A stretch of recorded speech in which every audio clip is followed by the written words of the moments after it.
Hi, I'm Kimberly and welcome back to my channel. It's Only Homeschooling. If you've never been here before, thank you so much for stopping by. I'm a licensed professional counselor turned homeschool mom of one. I'm also an advocate for helping you homeschool your child with learning differences. In my previous video, I will put a card up here to link it to you. I talked about my top 5 reasons for keeping records in my homeschool even though I live in a state that doesn't require it. Today, I'm going to show you how I keep records and documentation in my home. Okay, so I'm going to show you today how I turn this, which is what my records have looked like over the year.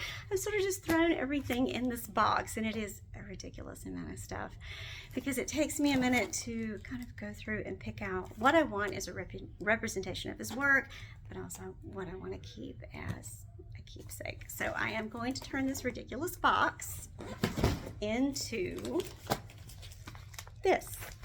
This is an example of my son's first grade folder. It's not that bad, and you don't have to keep nearly as many things as I do, but I'm going to show you how I do it. Okay, so for starters, what is in this box? Well, a little bit of everything. This past year was our first year as hybrid homeschoolers. So that means that our son attends a university model school 2 days a week on campus, and then he does the rest of his work at home with us, with me as his teacher. If you would like to learn more about hybrid homeschooling, I will put a card up here somewhere in the corner so that you can learn all about hybrid homeschooling. But for now, what I have done is sort of put everything, it's summer and they've sent everything home, so a lot of his workbooks are in here, everything that he did, some art projects, and even his big old binder that I showed you in previous videos when I talked about instruction and how hybrid homeschooling works. So this is just a little bit of everything, and what I'm going to do in just a minute is have my son sit down on the floor and start sort of sorting this stuff out. Are folders from previous years that I've already completed. So this is his first grade folder, and then this is his, that's third grade. This is his second grade folder. And then this is his third grade folder. And yes, there's a ridiculous amount of stuff in here because I'm just such a sucker for keepsakes. But I'm going to flip through these and show you what is inside. So what materials do I use to organize all of this stuff once I filter through it? I just use a couple of things. I have a 2-hole punch with the holes, so you can punch the holes at the top of the documents and they'll fit right here into these folders.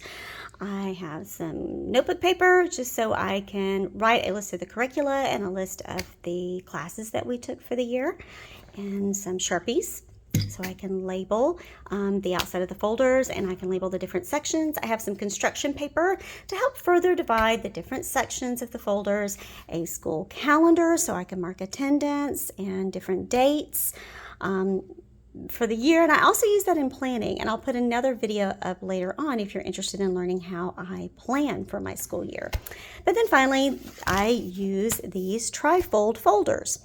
These are just some folders that I had left over in my pre-homeschool mommy days. I owned a counseling practice, but my husband and I relocated from Georgia to Texas right after our son was born, and I just became a stay-at-home mommy, and then I became a homeschool mommy. And when it came time to document all of the different things that I did in homeschool, I figured why not just use what I already had. So if you're interested in using these kind of folders, you can find them pretty much, I'm sure, on Amazon. Everything's on Amazon. But I will put a link in the description box below for the type of folders that I have here. I don't have to buy any more because I have a ton left over from my practice, but they've been pretty useful for me. That's it. Okay, so I'm just going to show you an example of a folder I have compiled from previous years. This is from my son's first grade year, our first year of homeschooling. And I've got on the left-hand side here where I put the school calendar. At the time, this is what I used to just document holidays, our breaks, and when we had sick days and what have you. It was sort of my form of attendance record. On the left-hand side, at the time we were studying history, story of the world, so this is where you're going to find some of our narration and dictation and a lot of his map work, anything from history.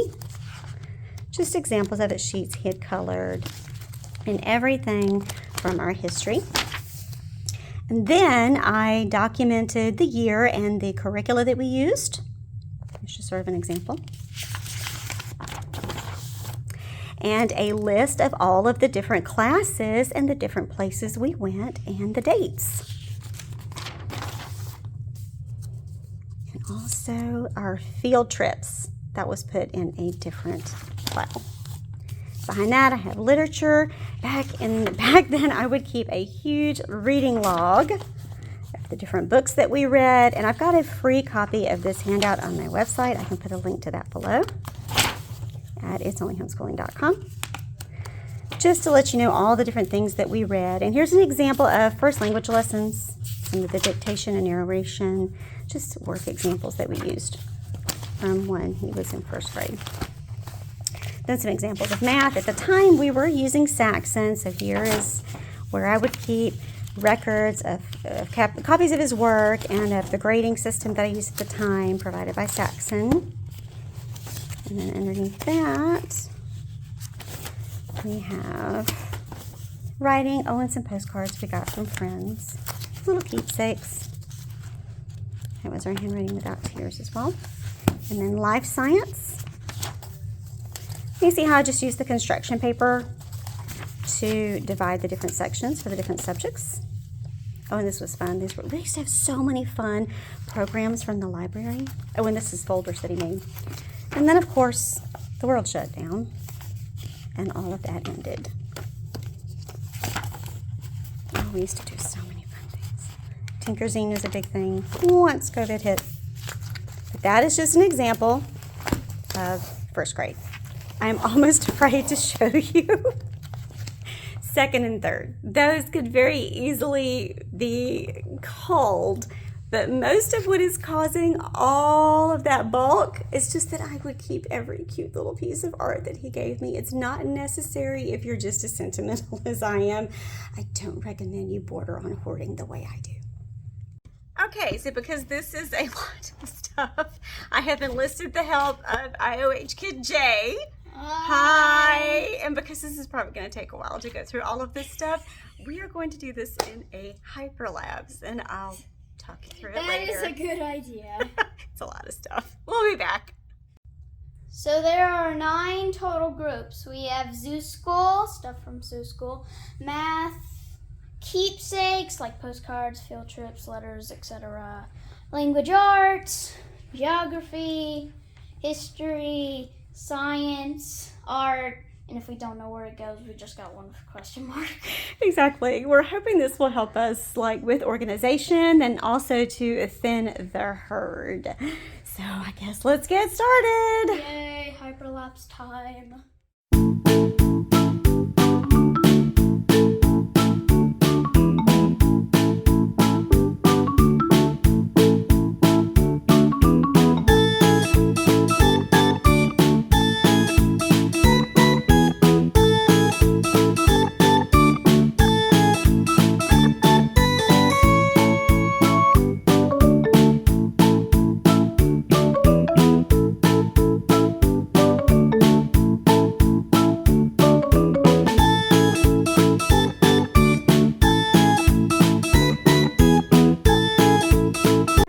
So many hands make light work. Thank you, IOH Kid J, for helping. You're welcome.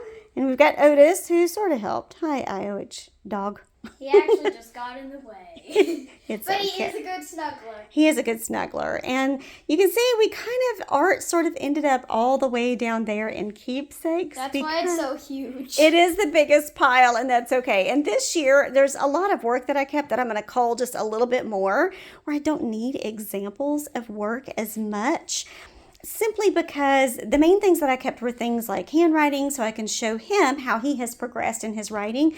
But if you can see, if I get a little bit closer to this pile, these are the grades that were provided by the University Model School. So I will have a separate section this year. So the box was reduced to these little bitty piles, which I know that's going to look ridiculous when I still try to put them in the folders.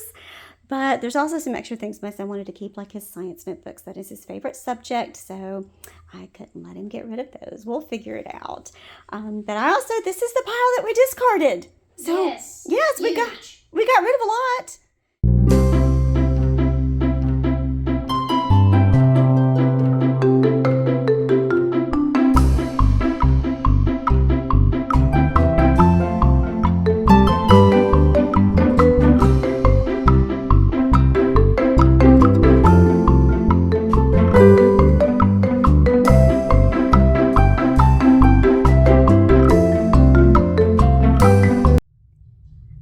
Okay, so as you can see, I have thinned the herd quite a bit. I've got my materials out so I can start compiling this, my folder for the year.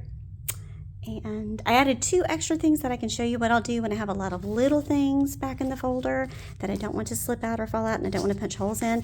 I take a plain manila folder and I cut it and I make a pocket, which I'll show you how I'll do that in the video in just a second. And I staple it inside the folder just to kind of hold little things together so they don't fall out, little keepsakes. And you can tell keepsakes are the biggest parts of our files. That's the majority of what we have, keepsakes. Let me show you how I put it together.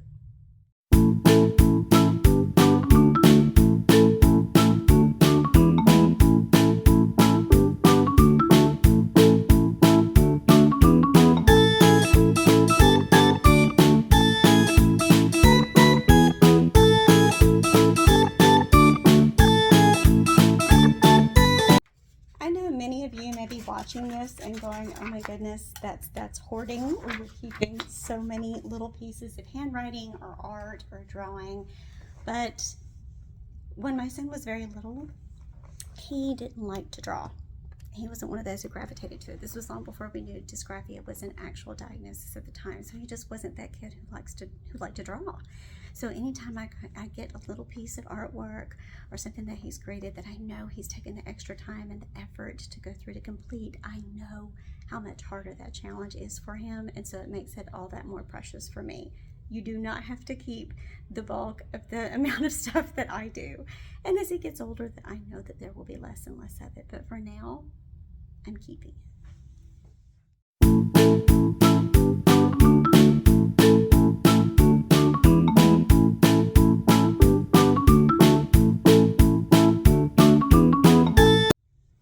Okay, so how do I decide what to keep and what not to keep when it comes to the personal keepsake stuff? Well, my son helps me. I let him decide and pick a few things, and we try to narrow it down as much as we can. Some of the main things that he did decide he really wanted to keep was anything where he had a project. And we've got projects all over the house. I'll show you pictures later where I just keep it because it's his art and he works really hard, so I put it up in a place of honor. But I keep that. As far as tests or anything along those lines, no. I keep a few work samples, especially if they show his handwriting so that he can see how much he has grown and how hard he has worked. But for the most part, all of the grades that I keep come from the University Model School. Okay, so that is it. That is pretty much our end result. There's a few other things that my son wanted to keep, like his science notebooks that he worked on, and I am keeping the cursive success just so I can show him how far he has progressed in his handwriting. But this is it. I've got my calendar in here that I keep for my attendance. This is just a little bit of information about the University Model School that we attended. I've got his grades. And I've got, and there's semesters and finals in there. And this is my list of curricula. Since I wasn't the one who chose it, I didn't have to handwrite it out. I just printed out what they used at the school and popped it in the folder. Also, other things that I've kept in here are like his PE schedule, where he took PE through Bowman Sports, any outsourced classes that we took. Here's all of our stuff from zoo school and the dates that we attended. And a little bit of sampling of his work. And of course, obviously, good old keepsakes. It's thinner than it used to be. Yeah, way thinner. One of my favorites, the turkey. I love the turkey. I had to put him upside down. He's a game show host. I love it. I had to put him upside down. You want to know what my favorite is here in the keepsakes? What? A lot of it is these letters to our child in Africa that we sponsor, to Ephraim. in Burkina Faso, Mm-hmm. because I like seeing how he's growing and how he's doing. And the correspondence from your friends in the back. Yes. And also, some of those books are from me. Yes. I wrote those. Oh my goodness, that's true. A lot of the books that are in here, and my absolute favorite thing though, other than your endurance board that I do love that you got from school, from camp last summer. Where is my Mother's Day cookbook? There it is. There it is, yeah. That's my absolute favorite. Mm-hmm. Best gift A recipe ever. from every kid in the class. Yes. Mine was waffles. I love it. Uh-huh. Final product. And I will say, in comparison, It's about the size of first grade, just slightly bigger. It is. So we got better with what we kept. Funny thing is, it's the same color as first grade, and they're about the same size. Well, I only have 3 colors, so I had to start rotating. Oh, that's fine. Here is where a lot of the art projects go Yeah, up on top of these bookshelves. in our classroom. So Mommy can see them every day. Yes, because they bring me a lot of joy. And I'm short, and I haven't bothered to get the step stool out, but you can see there's our flags where we pledge. But that is where I keep our beautiful art. My favorite one is that little island. You see that 3D printed island? Yeah, so it's your favorite? Yeah. You did that with Daddy? My next favorite is the 3D printed mini penguin. My favorite is that one you made in pre-K. It's your handprint. The handprint flowers. Yes. Yeah. That's my favorite. And that is it. That is how I keep records in my homeschool. We hope you enjoyed this video. If you did, please consider liking it and share it with your friends. It's the best like button we could get. It is actually the best like button we can get. And please don't forget to subscribe to our channel so you know when new videos will arrive. And remember, homeschooling doesn't have to be hard. Education is a journey, not a destination. Relax. It's only homeschooling. Bye. Bye.